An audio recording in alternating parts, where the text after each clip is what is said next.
First of all, I'm blessed to be a superintendent. I think I start there. I talked with colleagues yesterday, and we talked about how we're blessed to serve in these roles, and I genuinely feel that way. I think we're placeholders for a certain time, and it's our obligation to do as well as we can during that time to serve the girls and boys in our communities. And so for me, I start there.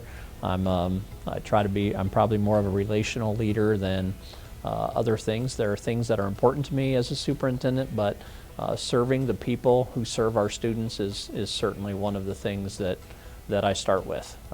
One of the things that I've always been about over the last 28 years in every leadership position I've been in is asking the people that I serve with two questions, and that is, why do you do what you do, and is it obvious to others? And I think a lot of people spend time with the first question and not as much time routinely asking that second question, is who I am obvious to the people that I work with and the people that I serve. And so those are things that have kind of guided my work.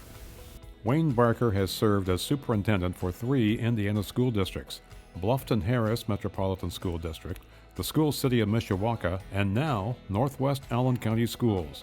You might know him as an early adopter of digital learning.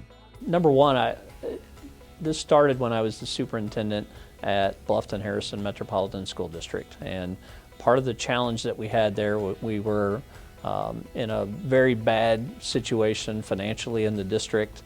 I talked with our school board members about different challenges that we were facing, and we tried to develop a strategic plan on how we could change the tide of reduced enrollment, reduced funding, and how could we do that. And our board accepted that challenge, that the only way we could do it is by trying to do a better job and invest more and take risk.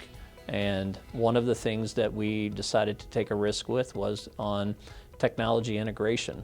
We understood that if we could make that investment in our students and staff, that we would see some returns on that investment, not only just in achievement and opportunity for students, but also in families choosing to come to our school district because we were ahead of the curve. At the School City of Mishawaka, his team created a technology plan in just one weekend. One of the things I know that attracted me as a candidate for them was the fact that we had a pretty extensive technology background. We had been doing e-learning for a long time. We'd been one-to-one for a long time, many years. And the challenge of being in an urban district with sometimes a lack of funding, which Mishawaka certainly has. They're one of the most disadvantaged school districts in the state of Indiana in terms of their operations revenue and funds. So it's difficult to provide the same opportunities without that. And so we were faced with being in COVID and having to go to remote learning without being in a one-to-one environment at the time, without ever having practiced an e-learning day. And I really commend the team that I worked with. We had an incredible group of senior leadership staff, building administrators and teachers who really spent about every waking hour over one weekend between, and I remember the date sadly, Friday, March 13th of 2020 through that entire weekend, planning what remote learning would look like for our district. And our team put together a very successful plan that was widely supported by our families, and I commend them greatly for the work that they did during that time. And then we put together a very quick plan to get to one-to-one, and we were one-to-one by the fall, so because we were still out of school some in the fall. It was also at Mishawaka where he met the challenges of leading his district during COVID. We were able to communicate why we were doing what we were doing in a way that our board supported. And as you know, to start with, our board stayed united throughout that entire process. They didn't like it. They didn't even like some of the decisions that they were making, but they were making those decisions and doing it from a place of, we think this is best. It's best for our students. It's best for our staff. It's best to be able to keep our schools open.